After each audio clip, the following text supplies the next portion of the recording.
మనతో ప్రేమింపవలెను. అంటే మొట్టమొదటి ఎవరిని ప్రేమించాలి? దేవుణ్ణి ప్రేమించాలి. దానికి రెండోది ఏం చేసింది? నిన్ను వాళ్ళని పొరుగు వాళ్ళని. అందుకనే దేవుడు చెప్పిన 10 ఆజ్ఞలలో యేసు ప్రభు 2 భాగాలు చేసిన వాటిని. నీ దేవుడనే యెహోవాను పూర్ణ హృదయంతో పూర్ణాత్మతో ప్రేమించవాడు అంటే మొదటి 5 ఆజ్ఞలు. దేవుడు చెప్పిన 10 ఆజ్ఞలలో కూడా ఈ ఒక్క ఆజ్ఞకు అర్థం మొదటి 5 ఆజ్ఞలు. నిన్ను వాళ్ళని పొరుగు వారిని ప్రేమించు అని చెప్పి 2వ ఆజ్ఞ మానవులకు చెప్పింది. ఏది 6 నుంచి 10 వరకు. అది అవునా కదా చూద్దాం. అవునా చర్చ చేయండి. అవునా కదా? 6వది ఏంటిది? దేవుడు చెప్పిన ఆజ్ఞలలో 6వది ఏంటిది? నరహత్య చేయకూడదు, దొంగతనము చేయకూడదు, నీ పొరుగు వానిది ఏది అబద్ధ సాక్ష్యము పలకకూడదు, నీ పొరుగు వానిది ఏది ఆశించకూడదు. ఎవరికి సంబంధించిన? మనుషులకు సంబంధించిన. అందుకని మనుషులకు సంబంధించిన అన్నింటిలో ఒకటి చెప్పి వేసేది, నిన్ను వాళ్ళే పొరుగు వారిని ప్రేమిస్తే వారి విషయంలో నరహత్య చేయడం. అవునా? పొరుగు వారిని ప్రేమిస్తే వారిని నా ఇల్లు అన్నట్టు కాపాడుకుంటూ దొంగతనం చేయాలి. అవునా? పొరుగు వారిని ప్రేమిస్తే వ్యభిచరించం. ఎందుకంటే యేసు చెప్పిండు కదా, సమస్త మీద నాకు అధికారం ఇచ్చింది కానీ, దయగా చెప్పండి, సమస్త మీద అధికారం ఇచ్చింది కానీ నీ ఆయన భార్య తీయలే కదా.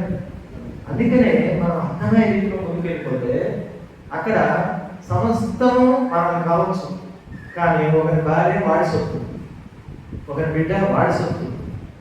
ఈ జ్ఞానం పెరుగుతున్న వాడు తన చెల్లెను ఆ చెల్లెలాగా భావిస్తే వాడు వ్యతిరేకించాడు. అవునా? అంటే అత్యాశ పోడు కదా, కలిగినాడు తృప్తి ఉంటాడు కదా. ఇది మనుషులు చెప్పింది దేవుడు. అవునా? దొంగతనము చేయదు, అది నాదే ఇది నాదే అనుకున్నాడు. దొంగతనం చేస్తారా? చేయదు. వాడు పొరుగు వారిని అబద్ధ సాక్ష్యం. ఒక అబద్ధ సాక్షి ఏం జరుగుతుంది? వాక్యం ఒక నీతిమంతుడిని అనీతిమంతుడిపై శిక్ష పడుతుంది. మన అబద్ధ సాక్షి చెప్ప బిడ్డ పొరుగు వారిని ఏది. అందుకనే వీటన్నిటిని క్రోడీకరించి దేవుడు ఏం చేశాడు? ఆ దేవుడు చెప్పిన 10 ఆజ్ఞలు వేసే ఏం చేశాడు? దేవుడిని ప్రేమించిన వాడు ఒకటి. మొదటి ఆజ్ఞ దేవుడి చెప్పిన ఆజ్ఞ ప్లీజ్ డిస్కషన్ దేవుడు చెప్పిన ఆజ్ఞ మొదటి ఆజ్ఞ ఏంటి? దేవుడు చెప్పిన ఏసే చెప్పిందా? దేవుడు చెప్పిన ఆజ్ఞ మొదటి ఆజ్ఞ ఏంటి? నేను తప్ప వేరే దేవుడు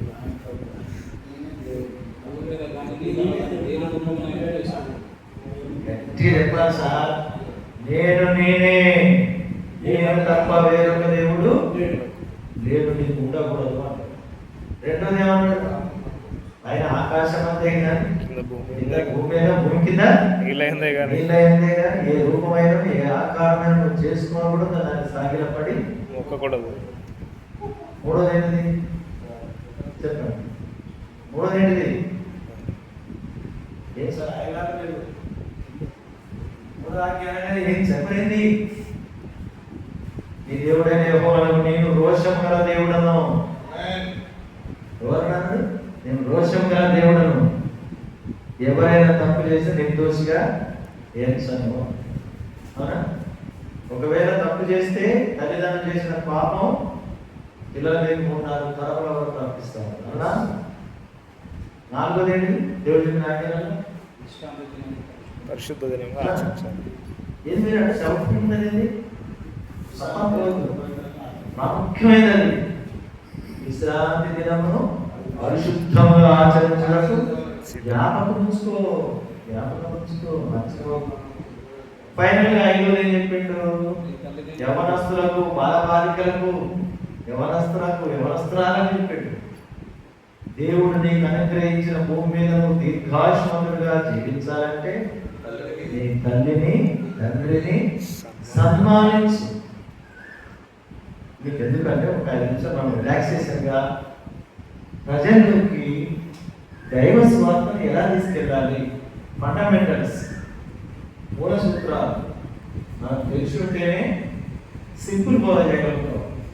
మూల సూత్రాలు మనం తెలియకపోతే గుడి చుట్టూ దిగిపోయి తీసుకుంటాం లాస్ట్. అవునా కదా? దేని చుట్టూ దిగుతాం? గుడి చుట్టూ ఎందుకంటే గర్వం తెలవుతాం, ద్వారం తెలవకపోవడం. అదే నేరుగా మూలాలు తెలిస్తే ఎక్కడ తీసుకెళ్తాం?